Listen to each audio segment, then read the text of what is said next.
Emily Johnson slowly ascended the steps of her two-story house in the suburbs of New York, trying not to make noise with her heels on the marble staircase. The clock struck 11 p.m. It had been an exhausting day, 3 visits to wealthy clients and not a single successful transaction. She massaged her temples wearily, longing for a hot bath and a glass of red wine. There were no lights on in the house, only a sliver of light coming from under the door of her husband's study. David usually worked late into the night. A successful law firm required exclusive dedication. Emily had long since grown accustomed to this lifestyle where she and her husband sometimes didn't see each other for 24 hours, exchanging short messages and leaving notes on the fridge.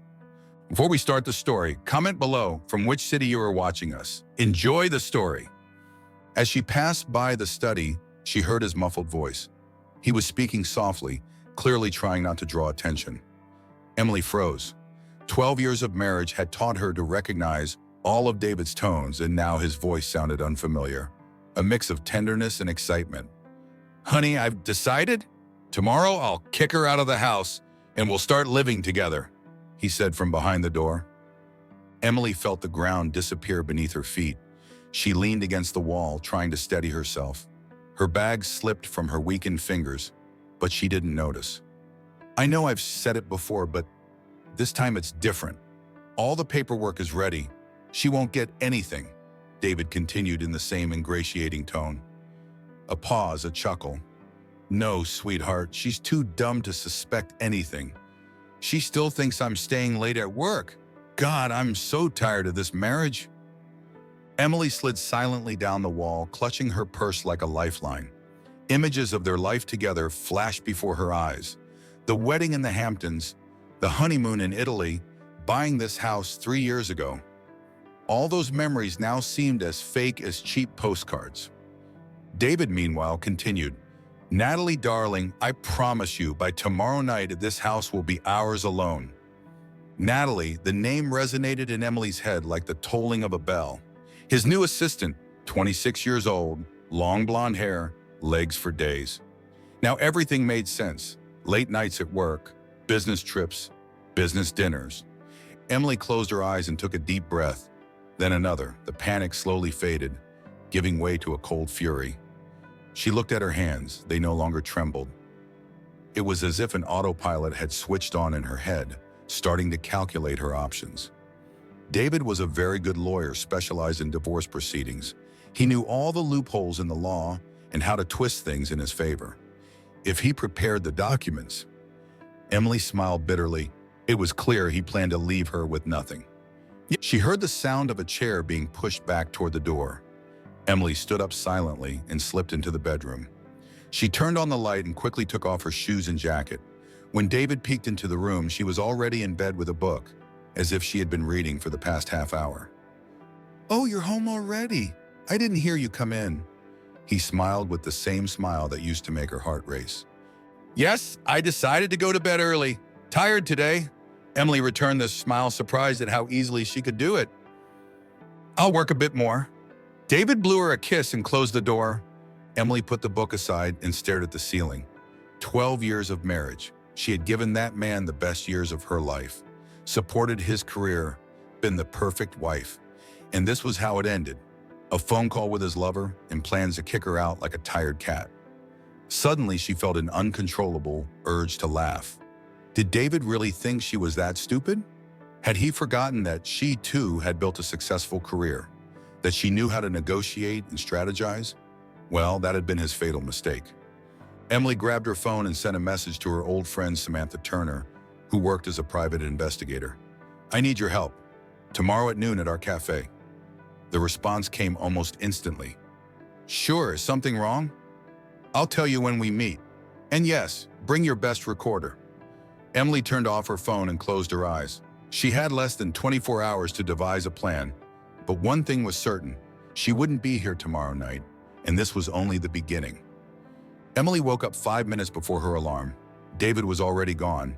He always left early. He preferred to have breakfast at the cafe near the office. She used to think it had something to do with his tight schedule. Now the picture was different. He was probably meeting Natalie in the mornings. She got up, made the bed carefully, and approached the window. Her neighborhood was waking up. Mrs. Peterson was walking her pug. The mailman was sorting the morning mail. The school bus was picking up the kids.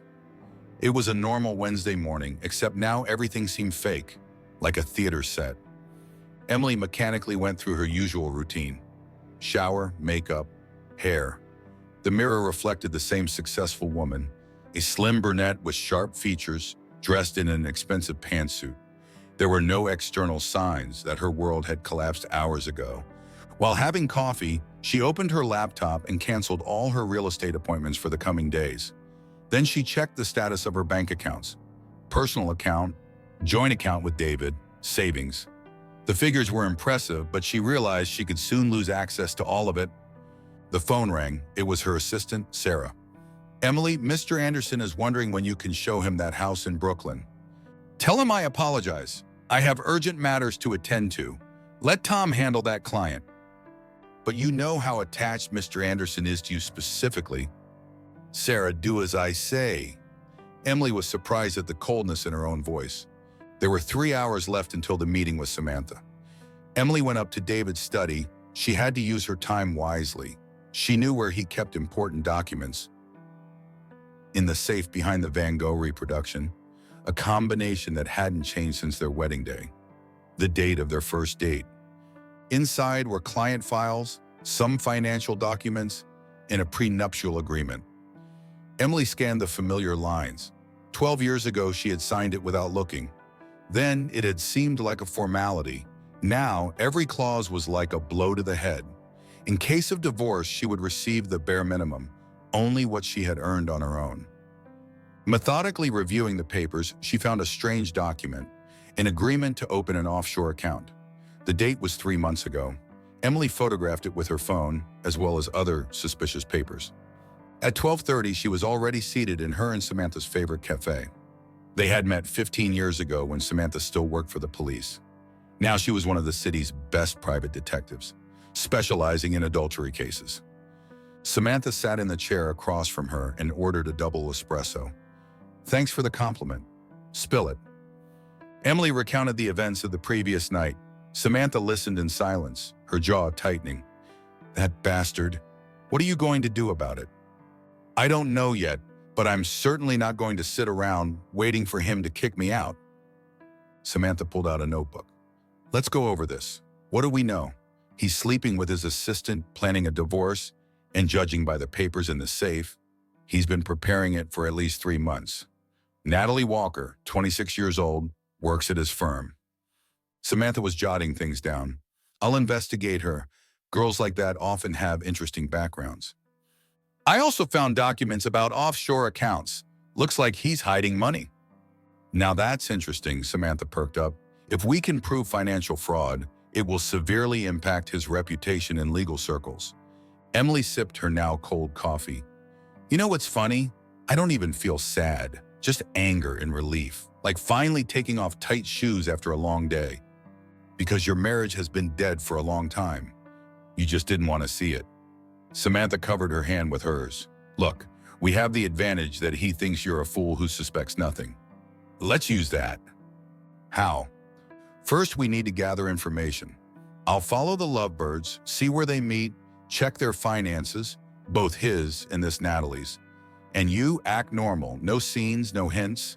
Let him think everything is going according to his plan." Emily nodded. "Agreed, but I need to transfer some money before he freezes the accounts." "Be careful.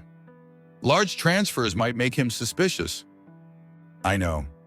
Emily smiled for the first time that morning. "I'm a real estate agent, after all. I know how to handle numbers as well as he does." They discussed the details, and Samantha left to start the surveillance. Emily remained seated, looking out the window at the people passing by. Every couple made her think, are they pretending too? Also playing roles in someone else's play? Her phone chimed, a message from David. "Important dinner with clients tonight. Don't wait up." "Of course, darling. Good luck." She added a smiley face at the end, to make him think everything was going as planned. Emily paid and left the cafe. She had many things to do: open a new account at another bank, review all joint assets, prepare paperwork. The war had begun, and she wasn't going to lose. That night, alone at home, Emily began a methodical investigation. She knew she had a maximum of 3 or 4 hours before David returned from his business dinner. The first thing she did was check his laptop. The password was still the same, the name of his first dog. David had always been careless with small details, believing himself too smart for anyone to outwit him.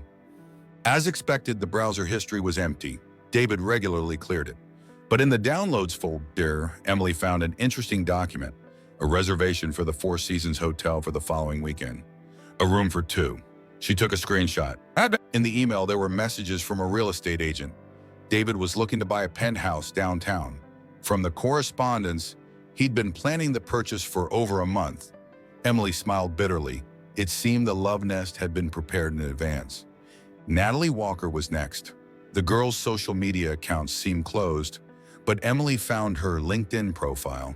A law degree, 3 years of experience, the last at David's firm. Nothing special. However, an old Instagram account that Natalie had apparently forgotten to delete said more. Photos with expensive handbags, vacations at exotic resorts, clearly unaffordable for a junior legal assistant. Rich parents or? Emily made a mental note to ask Samantha. Her phone vibrated, a message from her friend. They're at the restaurant, but not with clients, sending photo. The photo showed David and Natalie sitting in a cozy corner of an expensive restaurant. He was saying something. She laughed and placed her hand on his wrist. A classic date scene. Emily's stomach turned. See where they go next, she sent to Samantha. Returning to her office search, Emily directed her attention to the pile of bank statements. Reviewing them, she noticed regular transfers to the account of someone named NW Consulting. The initials matched. Could he really be that stupid? In the shredder, she found some documents that hadn't been completely destroyed. Emily patiently collected the pieces. Hours of watching detective series had finally paid off. The fragments formed an interesting picture. David was making suspicious transactions through the firm, and some of his clients' money was being diverted. Jesus, darling, what have you gotten yourself into? Emily murmured, photographing the recovered documents. A new message from Samantha. They went to the Marriott Hotel, reserved a room for 2 hours. Emily felt nauseous. It was one thing to know about infidelity in the abstract, and another to receive such details in real time. Thanks, that's enough for today. She poured herself a whiskey, a habit acquired from David. Ironic. A sip burned her throat, helping her concentrate. It was time to systematize her findings. So what did she have? David had been having an affair with his assistant for at least a few months, planning to buy a new apartment, running some kind of scam with clients' money, and preparing to throw her out of his life like a used tissue. The phone rang again, this time David. Honey, dinner is running late. The client is very demanding. Of course, darling. Take your time. She tried to make her voice sound normal. You're the best. I love you. I love you too. Emily clenched her teeth and finished the whiskey in one gulp. That night, lying in bed, she heard David showering. He smelled of Natalie's expensive perfume. Emily had recognized the scent when she passed by his office. He hadn't even bothered to change his shirt or shower at the hotel. In the morning, she received a message from Samantha. I found something interesting about Natalie. Let's meet at 2 at the usual place. Emily looked at her sleeping husband. How easily 12 years turned into nothing, she thought. How quickly love turns into habit and then into hate. During breakfast, David was especially attentive. He handed her coffee, kissed her cheek. Why don't we have dinner together tonight, he suggested. It's been a while since we went out. I'm sorry, darling. I have an important meeting with a client. No problem. Another time. There won't be another time, Emily thought, but all she said aloud was, sure, darling. She watched him leave with the confident stride of a successful man accustomed to getting everything he wanted. Well, that confidence would soon be shaken. Emily took out her phone and dialed her banker's number. It was time to initiate the next phase of the plan. The cafe was unusually crowded for midday. Emily sat at their usual table by the window and ordered green tea instead of her usual coffee. Samantha appeared 10 minutes later, loaded with a bulky folder. You're not going to believe what I've found, she dropped into a chair and lowered her voice. Your Natalie is quite a piece of work. This isn't her first affair with a married boss. Emily leaned forward. Tell me. 3 years ago, she worked at another firm, a junior associate for James Russell. You know, the Russell who had a scandalous divorce and lost half his firm. Exactly. Samantha pulled out photos. Look, this is Natalie with Russell 6 months before the scandal. And here are her bank statements from that period. Monthly receipts of $10,000. Allowances? Seems like it. But the best part is, when Russell's wife found out about the affair, Natalie disappeared the very next day before the scandal broke. She withdrew all the money from her accounts and quit her job. 3 months later, she appeared at David's firm. So the story repeats itself, Emily concluded. Exactly, and guess what? The same transfers, the same expensive gifts, only the amounts are larger. Emily looked at the photos. Natalie looked exactly the same. Impeccable manicure, designer clothes, innocent doe eyes. She's a professional predator, Samantha continued. Finds successful married men, gains their trust, destroys their marriages, and gets away with it. But this time she miscalculated. Why? Because now we have all this. Samantha patted the folder. Besides, I checked NW Consulting. Guess whose name the company is registered under? Natalie Walker's mother. That's clever. Technically clean, but if we dig a little deeper, we can prove a connection. Emily felt a plan forming in her head. Samantha, I need your help, not just information. I want you to work with me. I'm in. Her friend didn't even hesitate. What are you planning? I'm not sure yet, but I don't just want to divorce him and get the money. I want both of them to realize the big mistake they made. Revenge? That could be dangerous. Not revenge, no, Emily shook her head. Justice. They think they can play with other people's lives with impunity. It's time to show them they can't. Samantha looked at her friend intently. You know, I've been in this business for 20 years. Usually cheated wives have tantrums or swallow their resentment in silence. You were the first to stay calm. Because I can finally see clearly. All this time, I've been living in a bubble, pretending that we had a perfect marriage. Now the bubble has burst. And now? Next, we'll proceed as planned. I need you to monitor their every move, record their dates, take photos, collect receipts, anything that might be useful. And you? I'll play the loving wife. David has something planned for the next few days. I saw a reservation at the Four Seasons. Let him think everything is going according to his plan. Samantha pulled out a recorder. Here you go, latest model, excellent recording quality. And this, she handed her a small device resembling a flash drive, a GPS tracker. Put it in his car. Is that legal? Is what they're doing legal? Samantha snorted. Sometimes you have to play outside the rules. Emily put the devices in her bag. Thanks, really. No problem. You know, I never liked David. There was something slippery about him. And I loved him, Emily said softly. Maybe that's why I didn't see the obvious. Hey, Samantha squeezed her hand. It's not your fault. Some people just don't appreciate what they have. I know, but now they'll understand the value of their actions. That night alone, Emily took out her voice recorder and tracker. Tomorrow she would install them in David's car and office. Meanwhile, she needed to set the stage for the next step. She dialed her banker's number. Mr. Thompson, remember we talked about those investments? I'm ready to proceed. The plan was starting to take shape, and for the first time in days, Emily felt something resembling peace. And the next morning, Emily woke up 5 minutes before her alarm. David had already left. He always departed early, preferring to have breakfast at the cafe near his office. She used to think it was due to his tight schedule. Now the picture was different. He was probably meeting Natalie in the mornings. She got up, made the bed carefully, and approached the window. Her neighborhood was waking up. Mrs. Peterson walking her pug, the mailman sorting the morning letters, the school bus picking up the children. It was a normal Thursday morning, except now everything seemed fake, like a theater set. Emily mechanically went through her usual routine. Shower, makeup, hair. The mirror reflected the same successful woman. A slim brunette with refined features, dressed in an expensive pantsuit. There were no external signs that her world had collapsed just hours ago. While sipping her coffee, she opened her laptop and canceled all her real estate appointments for the coming days. Then she checked the status of her bank accounts. personal account, joint account with David, savings. The figures were impressive, but she realized she could soon lose access to all of it. Her phone rang. It was her assistant, Sarah. "Emily, Mr. Anderson is wondering when you can show him that house in Brooklyn. Tell him I apologize. I have urgent matters to attend to. Let Tom handle that client." "But you know how attached Mr. Anderson is to you specifically." "Sarah, please do as I say." Emily was surprised at the coldness in her own voice. She had 3 hours left until her meeting with Samantha. Emily went up to David's study. She needed to use her time wisely.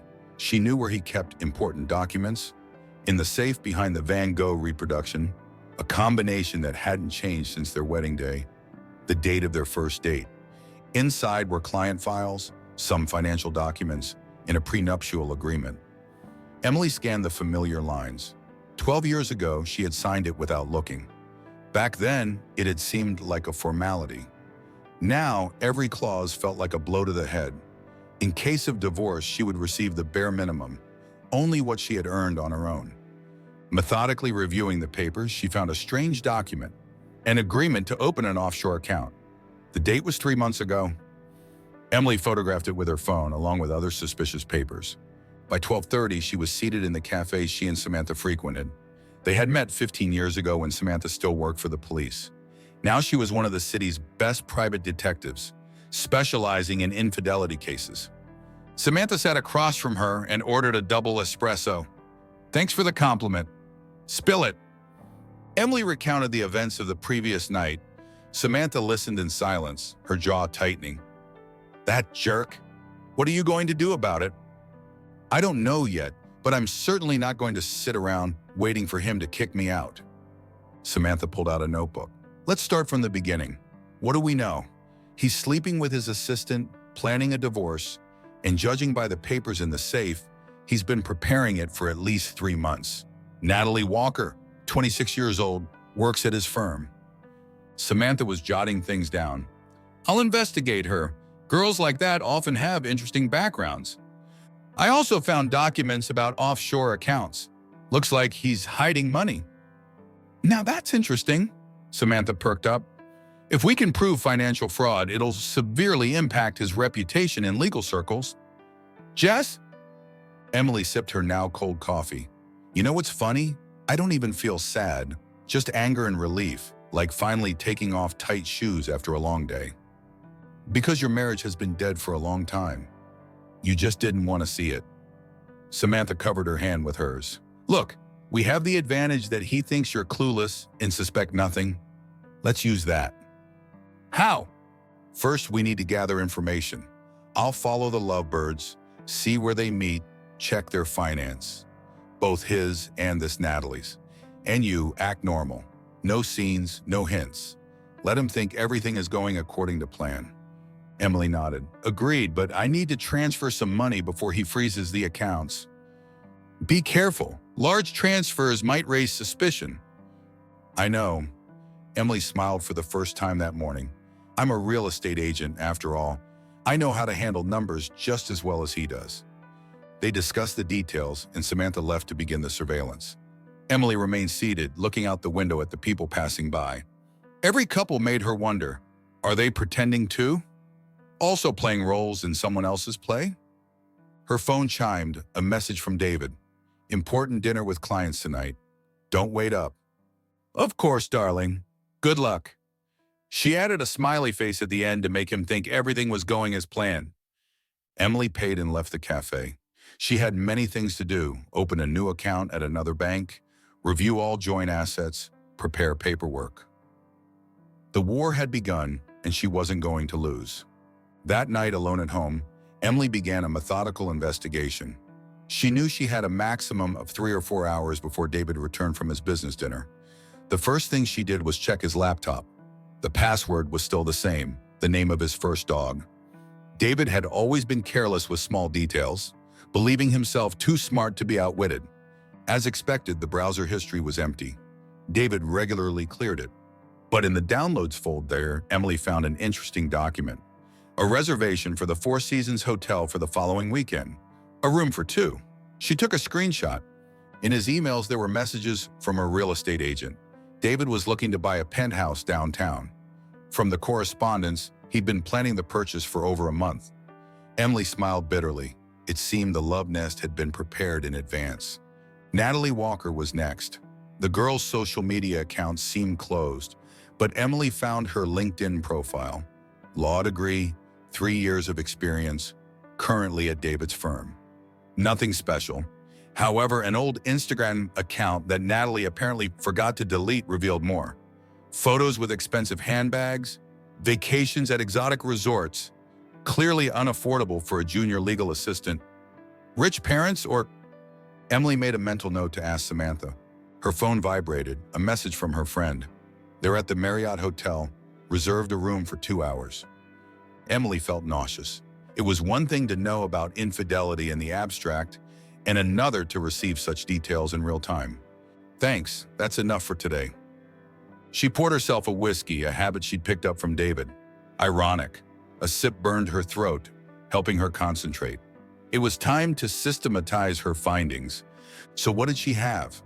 David had been having an affair with his assistant for at least a few months, planning to buy a new apartment, was involved in some kind of scam with clients' money, and was preparing to throw her out of his life like a used tissue. The phone rang again. This time it was David. His voice sounded unusually tense. Honey, dinner is running late. The client is very demanding. Of course, darling, take your time. She tried to make her voice sound normal. You're the best, love you. I love you too. Emily clenched her teeth and finished the whiskey in one gulp. That night, lying in bed, she heard David showering. He smelled of Natalie's expensive perfume. Emily had recognized the scent when she passed by his office. He hadn't even bothered to change his shirt or shower at the hotel. In the morning, she received a message from Samantha. I found something interesting about Natalie. Let's meet at 2 at the usual place. Emily looked at her sleeping husband. How easily 12 years turn into nothing, she thought. How quickly love turns into habit and then into hate. During breakfast, David was especially attentive. He handed her coffee, kissed her cheek. Why don't we have dinner together tonight, he suggested. It's been a while since we went out. Sorry, darling, I have an important meeting with a client. No problem. Another time. There won't be another time, Emily thought, but all she said aloud was, sure, darling. She watched him leave with the confident stride of a successful man accustomed to getting everything he wanted. Well, that confidence would soon be shaken. Emily took out her phone and dialed her banker's number. It was time to initiate the next phase of the plan. The cafe was unusually crowded for midday. Emily sat at their usual table by the window and ordered green tea instead of her usual coffee. Samantha appeared 10 minutes later, carrying a bulky folder. You won't believe what I've found, she dropped into the chair and lowered her voice. Your Natalie is quite a piece of work. This isn't her first affair with a married boss. Emily leaned forward. Tell me. 3 years ago, she worked at another law firm, a junior associate for James Russell. You know, the Russell who had a scandalous divorce and lost half his firm. Exactly. Samantha pulled out photos. Look, this is Natalie with Russell 6 months before the scandal. And here are her bank statements from that period. Monthly deposits of $10,000. Allowances? Seems like it. But the best part is, when Russell's wife found out about the affair, Natalie disappeared the very next day before the scandal broke. She withdrew all the money from her accounts and quit her job. 3 months later, she appeared at David's firm. So the story repeats, Emily concluded. Exactly, and guess what? The same transfers, the same expensive gifts, only the amounts are larger. Emily looked at the photos. Natalie looked exactly the same. Impeccable manicure, designer clothes, innocent doe eyes. She's a professional predator, Samantha continued. Finds successful married men, gains their trust, destroys their marriages, and gets away with it. But this time she miscalculated. Why? Because now we have all this, Samantha patted the folder. Plus I checked NW Consulting. Guess whose name the company is registered under? Natalie Walker's mother. That's clever? Technically clean, but if we dig a little deeper, we can prove a connection. Emily felt a plan forming in her head. Samantha, I need your help, not just information. I want you to work with me. I'm in. Her friend didn't even hesitate. What are you planning? I'm not sure yet, but I don't just want to divorce him and get the money. I want both of them to realize the big mistake they've made. Revenge? That could be dangerous. Not revenge, no, Emily shook her head. Justice, they think they can play with other people's lives with impunity. It's time to show them they can't. Samantha looked at her friend intently. You know, I've been in this business for 20 years. Usually cheated on wives have tantrums or swallow their resentment in silence. You're the first to stay calm. Because I can finally see clearly. All this time I've been living in a bubble, pretending we had a perfect marriage. Now the bubble has burst. And now? Next, we'll proceed as planned. I need you to monitor their every move, record their meetings, take photos, collect receipts, anything that might be useful. And you? I'll play the loving wife. David has something planned for the next few days. I saw a reservation at the Four Seasons. Let him think everything is going according to his plan. Samantha pulled out a recorder. Here you go. Latest model, excellent recording quality. And this, she handed her a small device resembling a flash drive, a GPS tracker. Put it in his car. Is that legal? Is what they're doing legal? Samantha snorted. Sometimes you have to play outside the rules. Emily put the devices in her purse. Thank you, really. Don't mention it. You know, I never liked David. There was something slippery about him. And I loved him, Emily said softly. Maybe that's why I didn't see the obvious. Hey, Samantha squeezed her hand. It's not your fault. Some people just don't appreciate what they have. I know, but now they'll understand the consequences of their actions. That night, alone, Emily took out the voice recorder and the tracker. Tomorrow she would install them in David's car and study. In the meantime, she needed to prepare the stage for the next step. She dialed her banker's number. Mr. Thompson, remember we talked about those investments? I'm ready to proceed. The plan was starting to take shape, and for the first time in days, Emily felt something resembling peace. Friday morning began with an unexpected gift from fate. David announced he was leaving for a full day of court proceedings in a neighboring city. This gave her precious hours to thoroughly search his study. As soon as the door closed behind her husband, she got to work. In the rush of her initial inspection, she might have missed something. Now, Emily methodically went through every drawer, every folder. At the same time, she activated the voice recorder. David had the habit of speaking on speakerphone in the car, and the GPS tracker confirmed he was heading to the city in question. Behind a nearby painting, she found a second, smaller safe, newer than the first. Emily tried several combinations before figuring it out. Natalie's birth date. Inside were documents of accounts in tax havens, contracts with shell companies, and what left her stunned, copies of statements from clients complaining about missing escrow funds. David was running a classic scheme. Clients' money, supposedly to complete transactions, was being funneled through a chain of phantom companies into offshore accounts. The sums were impressive. In the last 3 months alone, over $2 million had passed through NW Consulting. Emily carefully photographed each document. In one of the folders, she found a draft of a will. David was reassigning all assets to a trust fund in favor of Natalie Walker, of course. The document was dated 15 days ago. She was reviewing his computer at the same time. She found deleted emails in the trash, correspondence with a real estate agent about purchasing a penthouse. David planned to pay in cash, apparently using money siphoned from the firm. In the bottom drawer of his desk was a flash drive with an entire collection of dirt on the firm's partners. It seemed David was taking precautions in case someone suspected something. Emily copied all the contents. By noon, Samantha called. Her contact at the bank confirmed the existence of the account in the Cayman Islands. Moreover, there was a connection between the account and Natalie's mother's company. Emily methodically connected the threads of the web. She made copies of bank statements, photographed documents, noted account numbers. What had started as a story of infidelity was turning into a full-blown financial investigation. By evening, her head hurt from the amount of information, but the picture was clear. David was not only planning to leave her, but was preparing for a large-scale disappearance. A new identity, offshore accounts, fake documents. He had thought of everything, or almost everything. The last discovery was a flash drive hidden in the spine of a book. a classic trick David must have seen in a movie. It contained scans of fake passports and property deeds registered under false names.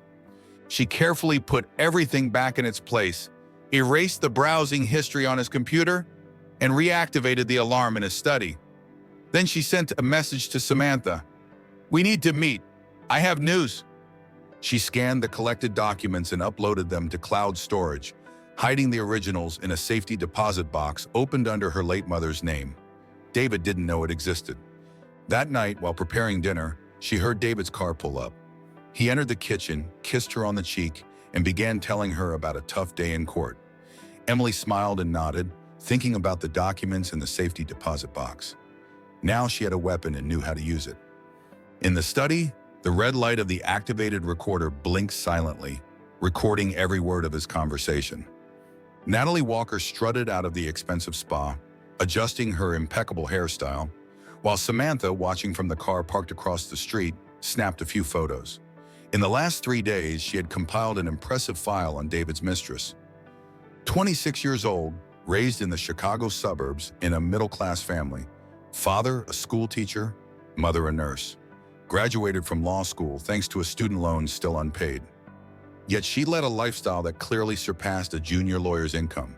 Designer clothes, spa treatments twice a week, membership to an elite fitness club. The James Russell story wasn't the only one. Before him, there was a partner at a large accounting firm who lost his job and family after an embezzlement scandal. Natalie had been an intern there at the time. Emily was reviewing the material she gathered in her study. Photos from social media showed a surprising transformation, from a humble law student to a glossy predator. Each photo was carefully choreographed, perfect poses, smiles, elaborate backdrops. The financial investigation revealed an interesting detail. Natalie's mother had recently purchased a house in Florida for $500,000 in cash, a nurse with a $50,000 annual salary. The source of the money raised legitimate questions. Colleagues at David's firm described Natalie as smart and ambitious, but kept their distance, especially the women. She had a habit of arriving early and leaving late, creating the image of a workaholic. However, her actual work was surprisingly scant. Emily discovered that Natalie regularly visited an expensive jewelry store downtown. A check revealed a safety deposit box with an impressive amount of jewelry in her name, gifts from David, or trophies from past victories. Especially interesting was the conversation with Natalie's former roommate. The girl recalled how she spent hours practicing in front of the mirror, crafting different images, from an innocent student to a femme fatale. She used to say that appearance was a weapon and that she'd learned to use it, the roommate said. Natalie's subscriptions revealed contacts with several plastic surgeons.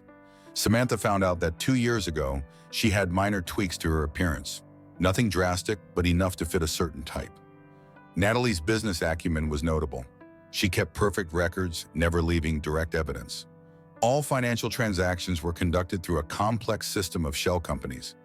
Even her love notes were written in such a way that they couldn't be used as evidence in court. By dusk, Emily had compiled a complete profile of her adversary. Natalie wasn't a dumb blonde seducing her boss. She was a calculating player for whom David was just another piece in a complex game. The question was whether he realized it himself. The finishing touch was information from a private investigator. Natalie had recently met with a lawyer specializing in corporate law, the same one who had handled the bankruptcy case of James Russell's firm. The story was repeating, but this time with new actors, and Emily wasn't willing to become the next victim of that show. Samantha had given her the latest photos of Natalie having lunch with a woman. The database identified her as a private banker working with offshore accounts. Emily sat in her study with the papers spread before her. She had spent the last few days methodically analyzing all aspects of the situation. And gradually, a plan had formed in her mind. Not just revenge, but an elegant solution that would turn David's weapon against himself. She began studying her husband's past cases. David specialized in divorce proceedings that often involve one spouse's disappearance. Usually it was husbands faking their departure or even death to avoid asset division. David had skillfully unmasked such schemes, and now he seemed to be preparing to use his expertise for his own disappearance. But what if she beat him to it? Emily began making a list, First, she needed to create a plausible reason for her own disappearance. She had already canceled several real estate showings, citing stress and fatigue. Her assistant Sarah noted that her boss seemed depressed lately. Great initial witnesses were ready. Second, finances. Emily would open 3 new accounts in different banks under her maiden name. Small amounts transferred from her personal account wouldn't raise suspicion. At the same time, she started withdrawing money from her savings, also in small amounts, to avoid drawing attention. The third element was property. She owned a small mountain house inherited from her aunt. David didn't know about it. The inheritance certificate arrived when he was on a long business trip, and Emily decided not to mention it. The fourth aspect was evidence. Voice recordings of David's conversations, documents about his financial schemes, proof of his connection with Natalie. She placed all of this in 3 different locations. One copy in a safety deposit box, another at Samantha's house, and another in cloud storage set for automatic release in case something happened to her. The fifth point was a legend. Emily began leaving search histories on her computer about depression and life fatigue. She made an appointment with a therapist, bought some psychology books. The trail should lead to the theory that she couldn't bear the pressure and left to find herself. The sixth element of the plan was a distraction. She booked tickets to Europe for the next month, paid for a hotel, let David think she was planning an overseas getaway.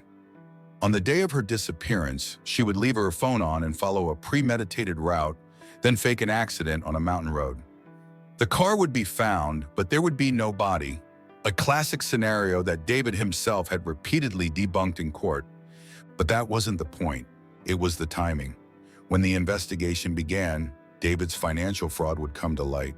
His affair with Natalie would become public, and then documents would emerge proving he planned to get rid of his wife. Emily knew it was risky, but she had seen her husband resolve such cases for years. She knew all the mistakes others had made, and most importantly, she knew David's psychology, his overconfidence, his habit of underestimating women, his belief in his own invulnerability. She drew up a detailed schedule for the next 15 days. Every move was calculated, every detail thought out. Samantha would cover for her and monitor David's reactions. If successful, he would lose everything: reputation, money, career. And when the dust settled, she could return with proof of his schemes and a story about how she had been forced to hide from a husband who threatened her life. Emily looked at the photograph on the table, her and David on their wedding day 12 years ago. She had believed in the fairy tale of eternal love. Now it was time to write a different story. The story of how a woman outsmarted 2 professional manipulators using their own weapons. She stored the documents in the safe and dialed Samantha's number. "See you tomorrow. It's time to start." Over the next week, Emily prepared methodically, dividing tasks by day to avoid raising suspicion with sudden activity. On Monday, she visited 3 banks in different parts of the city. In each, she opened an account under her maiden name using old documents. The initial deposits were small, between $5,000 and $7,000, amounts that could be explained as ordinary expenses. On Tuesday, she focused on the mountain house. She ordered everything she needed for a long stay through an online store, having it delivered to a specially rented P.O. box, non-perishable groceries, an autonomous generator, satellite internet, all paid for in cash or with prepaid cards. On Wednesday, she set out to create a digital footprint. Emily methodically visited websites about depression, forums for people planning to start a new life. Her browser bookmarks included articles about women who had escaped toxic relationships. Her search histories included queries like, "How to disappear without a trace." On Thursday, she met with a financial advisor, officially to discuss an investment portfolio, but in reality to create a legal justification for transferring some of her funds. The advisor suggested various options for diversifying assets. If David checked, he'd only see a standard business meeting. On Friday, she focused on paperwork, updated her will, naming her younger sister as beneficiary, formalized a power of attorney allowing Samantha to manage certain assets, requested a new set of documents under her maiden name, all perfectly legal, just restoring lost papers. At the real estate agency, she gradually passed her clients to other agents, citing accumulated fatigue. She turned down several important deals, prompting concerned questions from her superiors. Perfect. Additional witnesses to her unstable state. In parallel, she maintained an exemplary family life, prepared dinners, showed interest in her husband's affairs, even organized a romantic evening. David was delighted. Clearly, his wife suspected nothing. Over the weekend, Emily went to the mountain house, officially a yoga retreat. She installed additional security measures, checked the generator, stocked the pantry, and most importantly, set up an office with a secure internet connection. From here, she could monitor events after her disappearance. On Sunday, she reviewed the details of her cover story, purchased tickets to Europe, a plausible lead for the police, requested a new credit card. Her recent transactions indicated she was preparing for a long trip. She sent several inquiries to European hotels. An important part of the preparation was creating witnesses.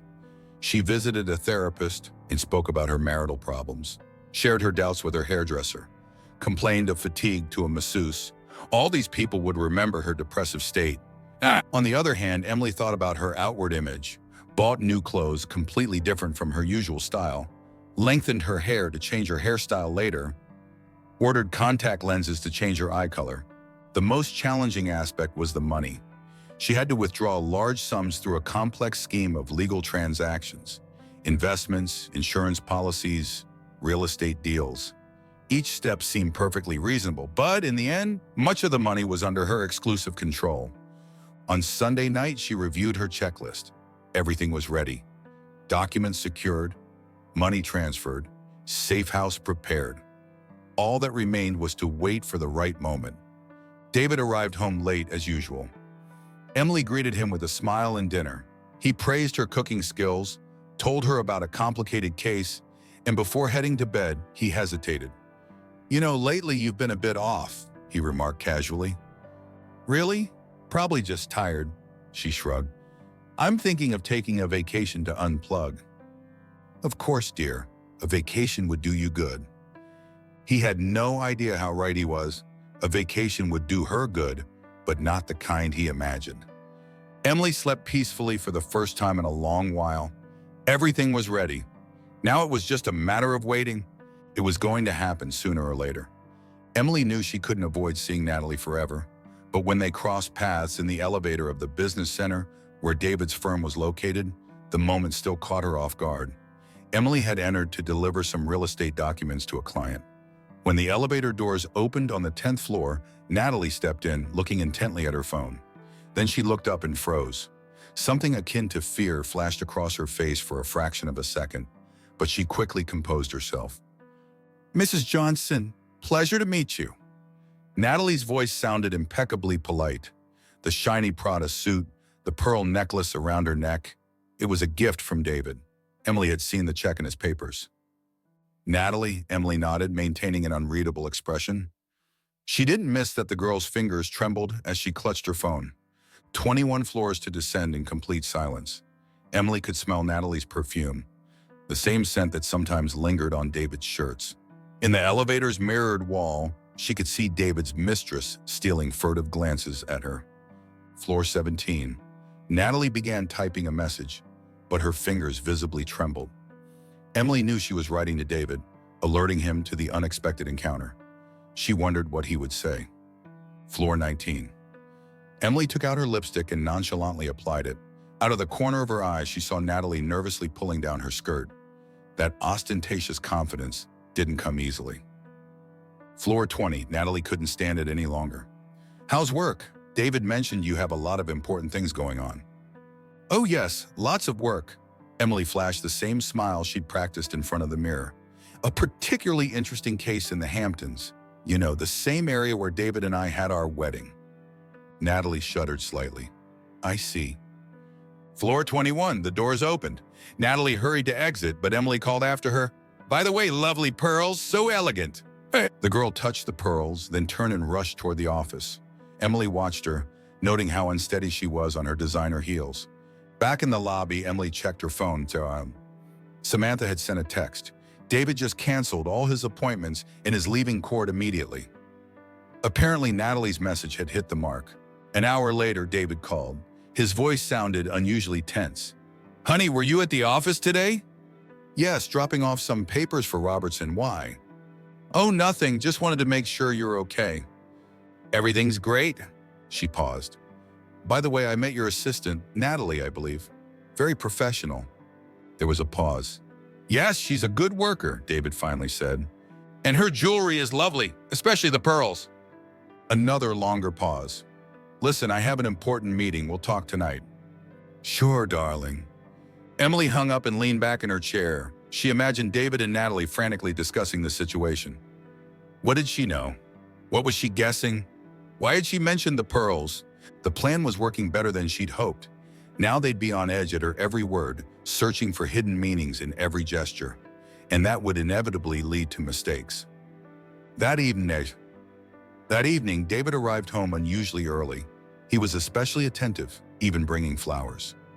Emily accepted the bouquet with a smile, inwardly noting that the roses were exactly like the ones on Natalie's desk. During dinner, he casually suggested, "Have you been thinking more about taking an early vacation?" Emily feigned interest in the suggestion. After the elevator encounter, she noticed a change in David's behavior. He became more cautious, started checking if he was being followed, and worked more often from home. This played into her hands. The more nervous he became, the more mistakes he made. On Thursday, she received an unexpected gift from fate. David had forgotten his phone at home after leaving for an important meeting.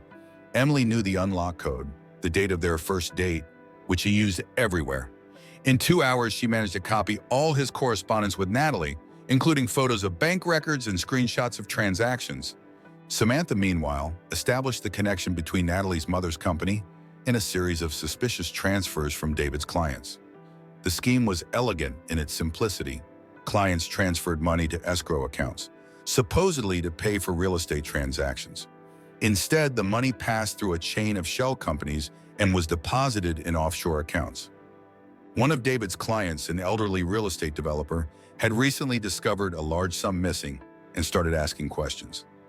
Emily anonymously sent him evidence of the fraud, carefully ensuring the source couldn't be traced. On Friday, she listened to a recorded phone conversation between David and Natalie. They were discussing buying a property abroad. The voice recorder in the study captured every word. Especially interesting was the part about using clients' money for the down payment. Through her banker, Emily had obtained statements from NW Consulting's accounts. The picture was clear. About $5 million had passed through the company in the past year. The client's money had been transformed into expensive properties, cars, and jewelry. But the real find was a draft email David had forgotten to delete. He was writing to an old friend, a golf partner, asking for help with new documents. The letter explicitly stated he planned to start a new life and get rid of the baggage, clearly referring to Emily. At the same time, she gathered evidence of adultery, not for divorce but for something else. Restaurant and hotel receipts, surveillance tapes, testimonies from employees of places where the lovers met. All were meant to create the image of a husband leading a double life. Natalie's flash drive, found in David's study, contained documents for purchasing a villa in Spain. The payment was to be made through an offshore company registered in the Cayman Islands. The same money stolen from clients. On Saturday, Emily met with the former client of David, who had gone bankrupt after a failed deal. It turned out his money had also passed through NW Consulting. The man was angry and willing to testify when the time came. Samantha had obtained tapes of Natalie's conversations with her mother. They openly discussed the plan to ensnare the wealthy lawyer and split the future loot. David wasn't their first target, but he was certainly the most significant. On Sunday, Emily had enough material to destroy her husband's career and send him and his lover to trial. But she wasn't in a hurry, all in due time. She divided the evidence into 3 categories: financial fraud, adultery, and preparation for disappearance. Each set of documents was carefully organized and placed in a safe location. When the time came, they would be revealed gradually, creating a complete picture of betrayal and fraud. That night, David returned home with a bottle of Emily's favorite wine. She thanked him with a smile, thinking about the flash drive in the safe containing proof of his crimes. They dined together, talking about plans for the week. He spoke of important meetings. She of potential real estate deals. Both knew they were lying. On Wednesday, Emily woke up earlier than usual. David was still asleep. He'd been working late the past few nights, preparing documents for an important deal. She knew he was actually preparing his own disappearance. The morning began according to the usual script: breakfast, a goodbye kiss, the usual phrases about the day's plans. David left for the office, not knowing he was seeing his wife for the last time. At 9 a.m., Emily sent an email to the real estate agency. She was taking a family leave of absence. At 10, she called her therapist and canceled her next appointment, using a deliberately depressed tone. By 11, all preparations were complete. The mountain house awaited with everything needed. Documents were safely stored. Money transferred to new accounts. Her phone's GPS showed her usual route between home and the office. In the afternoon, she visited 3 different stores, paying with a credit card, creating a digital footprint. She bought a train ticket to New York, reserved a hotel room, letting the police waste time following a false lead. At 1 p.m., Emily parked her car in the mall parking lot. She changed into new clothes, a wig, and sunglasses. Her own car remained, waiting for the next phase of the plan. A pre-booked taxi took her to the bus station. There, she took a shuttle bus to a small town 2 hours away. She left her phone in the car to make it seem like she was still in the city. At 3 p.m., Samantha activated the first part of the plan, an anonymous call to David's firm. Someone had reported the disappearance of a large sum of money from an escrow account. Emily imagined her husband panicking, trying to cover his tracks. At 4 p.m., she was already at the mountain house. Security systems were operational. Internet was connected. Supplies were stocked. From there, she could monitor events. At 5 p.m., David began calling her. The phone she'd left in the car received the calls but didn't answer. The first signs of anxiety. At 6 p.m., her car was found in the mall parking lot, with her purse containing her ID, phone, and signs of a struggle. Security cameras showed her entering the mall but not leaving, a possible crime scene. At 7 p.m., as planned, Samantha would call the police to report her friend's disappearance, mentioning her strange behavior in recent days and her depressive state. At 8 p.m., the news would broadcast the disappearance of the lawyer's wife, a headline David least wanted to see. An hour later, the police would receive an anonymous tip about financial fraud at David's firm. Emily sat before her computer, watching the surveillance cameras Samantha had installed in David's office. He was pacing between his desk and the safe, clearly unsure of what to do. Natalie was calling him every 5 minutes. Rats abandoning a sinking ship. The final touch was scheduled for 10 p.m. An email from her, a brief note saying she couldn't take it anymore and needed to resolve things. A classic suicide note that would lead the police in a completely different direction. Emily poured herself some wine and settled into her chair. Now she just had to watch as David's carefully constructed world collapsed. The lights of the setting sun reflected off the glass. Emily toasted to her new life and to the punishment awaiting him. The first 24 hours after Emily's disappearance unfolded exactly as she had planned. Her car in the mall parking lot, the abandoned phone, the signs of a struggle, all appeared to be the scene of a possible crime. Samantha's work was impeccable. In her conversation with the police, she casually mentioned David's strange behavior in recent weeks. His late returns home, large sums of money disappearing from their accounts. It wasn't an accusation, just a concern of a friend. Local news headlines blared, "Disappearance of a prominent lawyer's wife." It was the last thing David wanted to see. Cameras captured his confused face as he gave his first interview.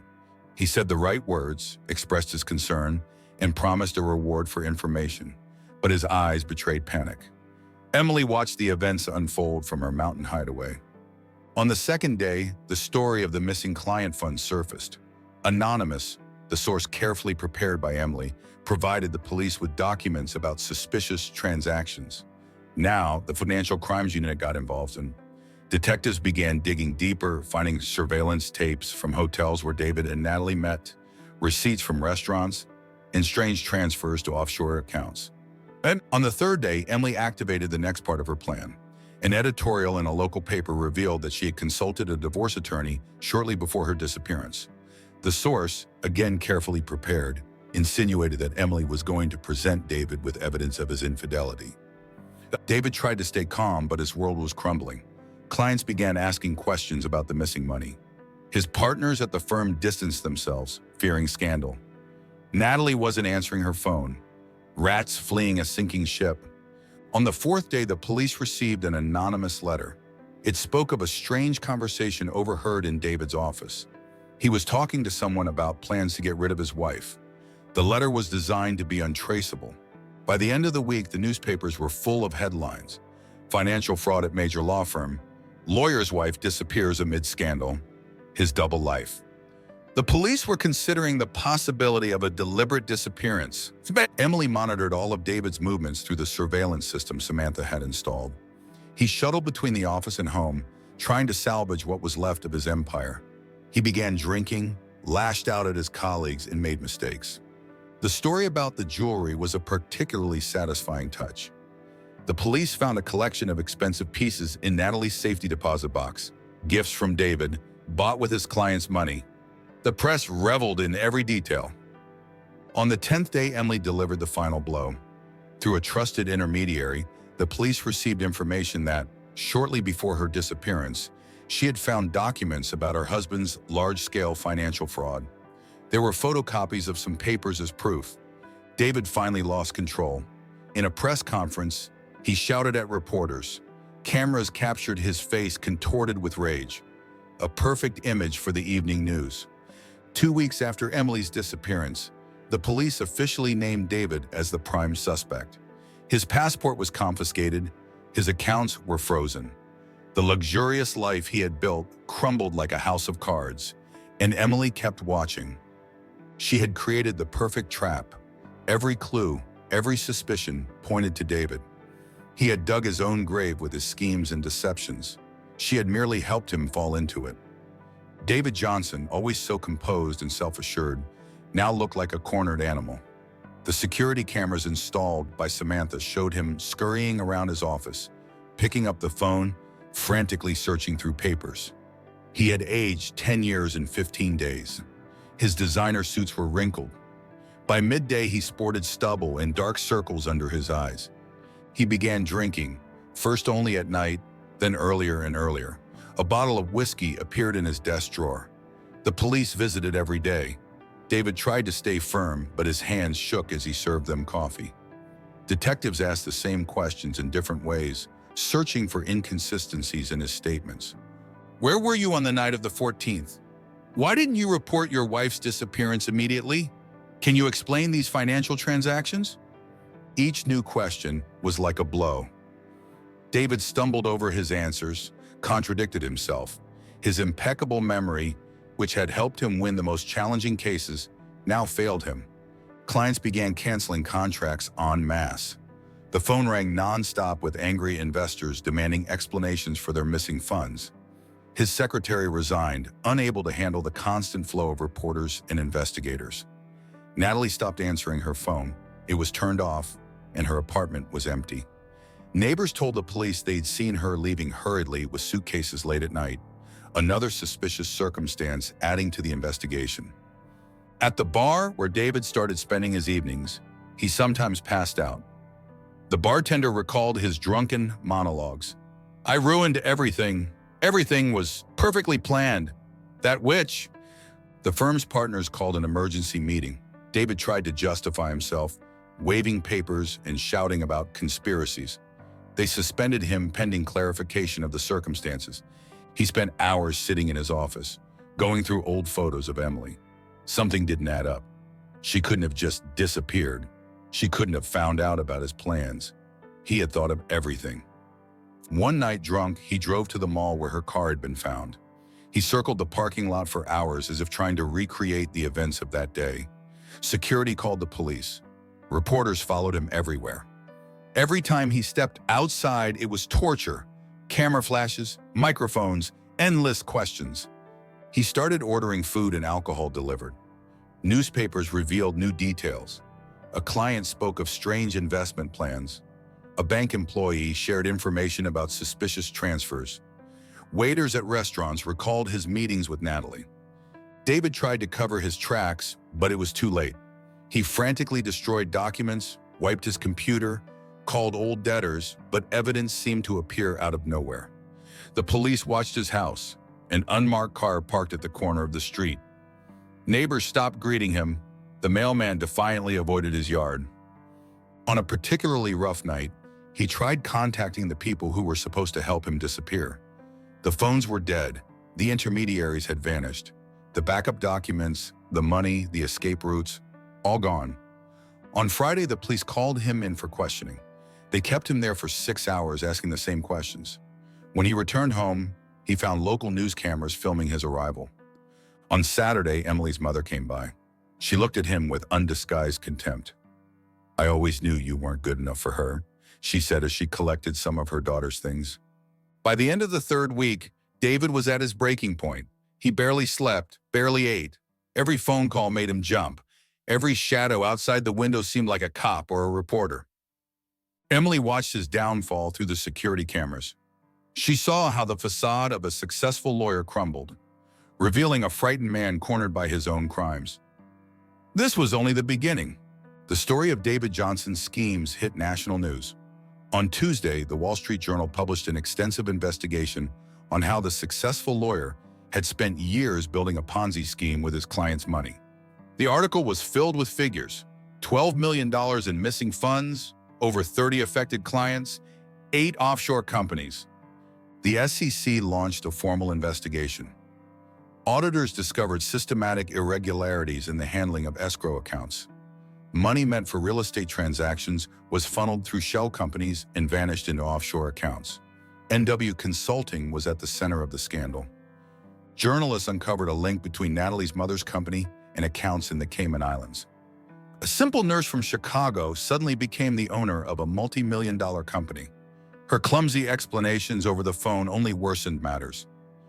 One by one, David's clients came forward: an elderly couple who had lost their life savings, a young entrepreneur whose investment had evaporated, a charitable foundation that lost funds meant to build a children's hospital. The IRS took interest in David's income sources. His lifestyle clearly exceeded his official earnings. Expensive cars, real estate, tabs at luxury restaurants. Everything pointed to illegal income. On Thursday, information emerged about David's attempt to transfer a large sum to a foreign bank the day before his wife's disappearance. The transaction had failed due to suspicious activity on the account. It was the final straw in the investigation. The firm's partners hurried to distance themselves from their former colleague. In an emergency press conference, they announced the complete termination of cooperation with David Johnson and the initiation of an internal audit of all his cases. The Bar Association began proceedings to disbar David. Preliminary investigations revealed multiple violations of professional ethics, document forgery, client deception. One by one, banks closed David's accounts. His credit cards were blocked. Even his membership in an exclusive country club was suspended. No one wanted to be associated with a man whose name was constantly in the headlines. On Friday, the police received an anonymous package of documents. Inside was a detailed description of the embezzlement scheme, copies of contracts with shell companies, and bank statements. Some of the documents were in Natalie's handwriting. She had kept all the off-the-books accounting. Of particular interest to investigators were recordings of David's conversations with clients. He skillfully manipulated people, promising high investment returns. His reputation as a successful lawyer made people trust him without hesitation. The Sunday edition of the New York Times published an interview with a former employee of the firm. He described how David used his official position for personal enrichment, fake deals, fictitious contracts, double bookkeeping. It all came to light. By the end of the week, the investigation had established a complete picture of the criminal scheme. David had created the illusion of legitimate real estate transactions. Clients transferred money to special accounts, supposedly for processing purchases. The funds were then transferred through a chain of shell companies in offshore havens. Natalie played the role of executor. She handled the paperwork, coordinated transfers, covered their tracks. Her mother provided the company to launder the money. It was an elaborate plan. The district attorney's office was preparing formal charges. David faced 20 years in prison for grand fraud, plus charges of money laundering, tax evasion, and possible involvement in his wife's disappearance. Emily followed the events from her mountain hideout. Every new publication, every expose was part of her plan. She knew the moment for the final act of this drama was approaching. Meanwhile, David Johnson's empire was collapsing, burying his career, reputation, and freedom under the rubble. "I think it's time," Emily said. looking at Samantha through the laptop screen. Her friend nodded. He's completely destroyed. Last night he got drunk at the bar and was sobbing, telling the bartender how much he loved you. Emily's reappearance had been carefully choreographed. She chose the day when the district attorney was going to file formal charges against David. The police department's press conference room was packed with reporters. David sat next to his lawyer, staring blankly at the desk. There was no trace of his former confidence. "Mr. Johnson, you are charged with grand fraud," the prosecutor began. "Sorry for being late," Emily's voice came from the doorway. "I have something to add to this case." David looked up sharply, his face turning as white as if he'd seen a ghost. Emily?" He tried to stand, but his legs wouldn't obey. "Hello, dear." She crossed the room, her heels clicking on the parquet floor. Impeccable suit, confident stride, easy smile. "I'm sorry to have worried you." "Where have you been? What happened?" "Oh, I was at that mountain cabin I inherited from my aunt. Remember I told you about it?" No, you didn't. Just like you didn't tell me about your plans to get rid of me." She pulled out a folder of files. "All the evidence is here. Financial fraud, secret accounts, preparation of fake documents, and of course, a recording of your conversation about how you were going to dispose of me." "That's a lie!" David jumped up. "She made it all up." "Really?" Emily played the recording. David's voice filled the room. "We'll get rid of her tomorrow, sweetheart. Everything is ready." "No, darling," she shook her head. "You were the one who miscalculated. You thought I was a blind housewife you could manipulate. I learned from the best lawyer, you." There was absolute silence in the room. Even the journalists had stopped writing, mesmerized by the unfolding drama. "Where's Natalie?" David asked, his voice barely audible. "Oh, your precious assistant? She was last seen at the Miami airport with a suitcase full of money and a new passport. Turns out she was smarter than you. Rats are always the first to abandon a sinking ship." The detective cleared his throat. "Mrs. Johnson, are you willing to make a formal statement?" "Of course." She sat at the table. "I have quite a story to tell. And David, I'm filing for divorce. My lawyer has already prepared the papers." David collapsed back into his chair, covering his face with his hands. His lawyer was scribbling something hastily, but it was obvious. The game was over. That evening, Emily sat with Samantha in their favorite bar. "A toast to your return," her friend raised her glass. "To justice," Emily smiled. "You know what's ironic? He really taught me everything. How to build a case, create alibis, manipulate facts. Too bad he forgot the main lesson." "Which is?" "Never underestimate your opponent." Emily smiled and took a sip of wine. Camera flashes flickered outside the window. Reporters were still hoping for an exclusive interview.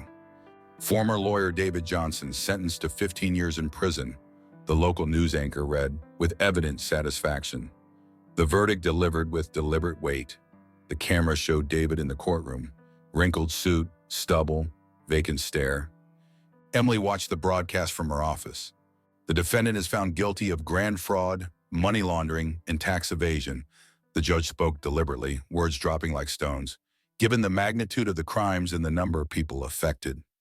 "Mr. Johnson, do you have anything to say to the court?" the judge asked. "I was blinded." David's voice trembled. "Natalie, she promised." "Don't bother shifting the blame." The judge shook his head. "The evidence speaks for itself." That same day, the New York Times published a lengthy interview with Natalie Walker. She agreed to talk in exchange for a reduced sentence. The article left no stone unturned. "It was his idea," Natalie admitted. "He planned to get rid of his wife and start a new life. I was just playing along to gather evidence." Photos of Natalie in handcuffs spread across news websites. She was arrested in a small Florida town while attempting to flee. She had gone from being the stunning mistress of a successful lawyer to a frightened girl in a prison jumpsuit. "Ms. Walker, are you aware of the consequences of your actions?" the judge asked in a separate hearing. "Yes, Your Honor," she whispered.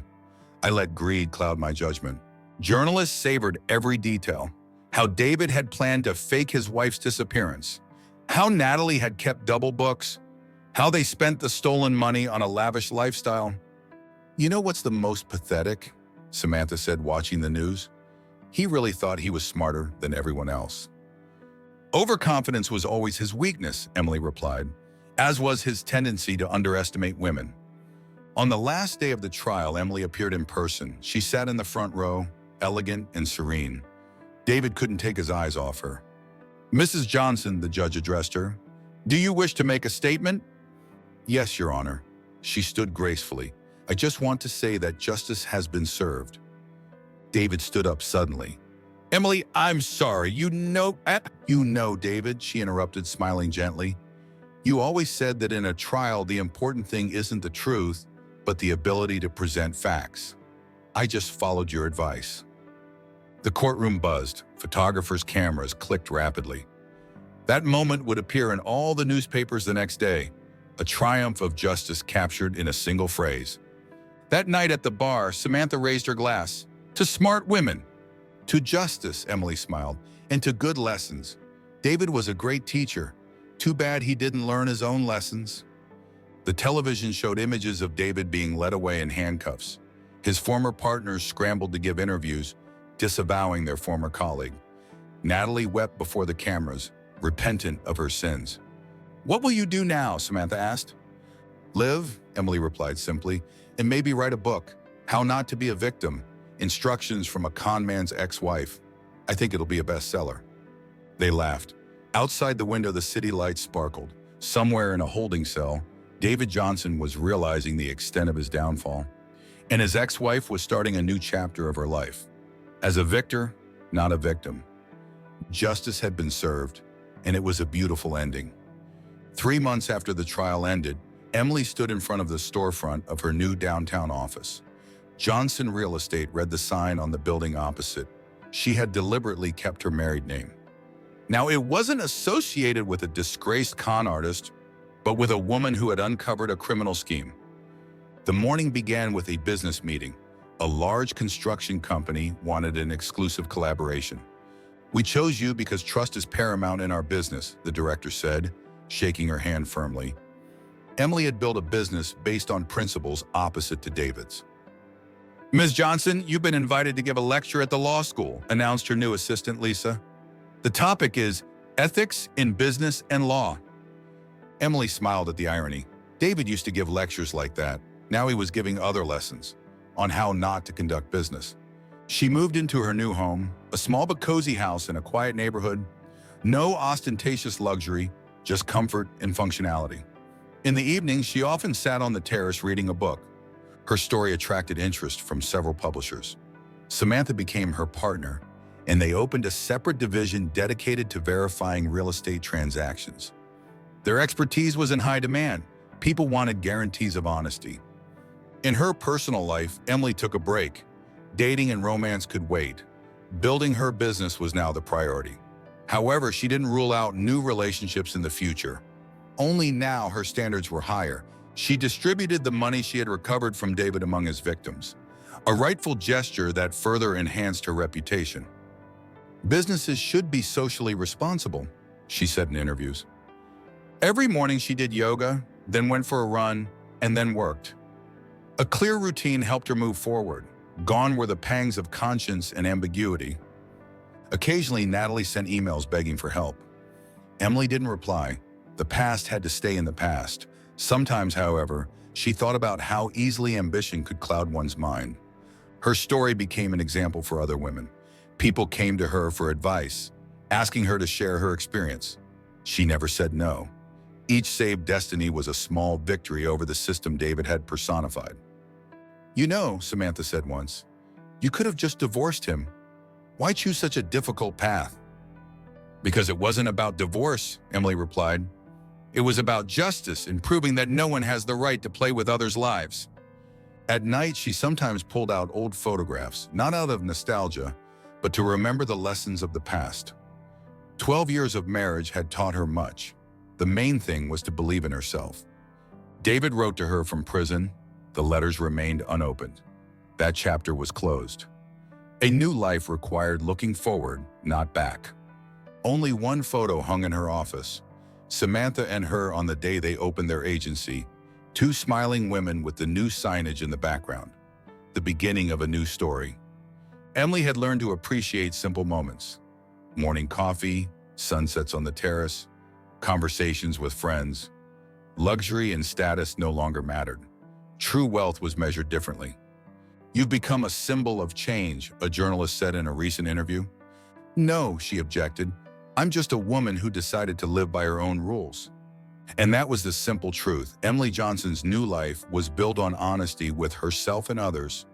That was her greatest asset. And so Emily Johnson shows us that true strength lies in the courage to rise, face adversity, and take control of your own life. A story of justice, strategy, and determination that inspires us to believe in our inner power. If you enjoyed this tale, don't forget to like, subscribe, and share it with someone who needs a reminder that we should never underestimate our own worth. Thank you for joining us on this journey. And remember, it's always possible to write a new chapter in life. See you in the next video. I hope this closing resonates with your audience and leaves a lasting impression.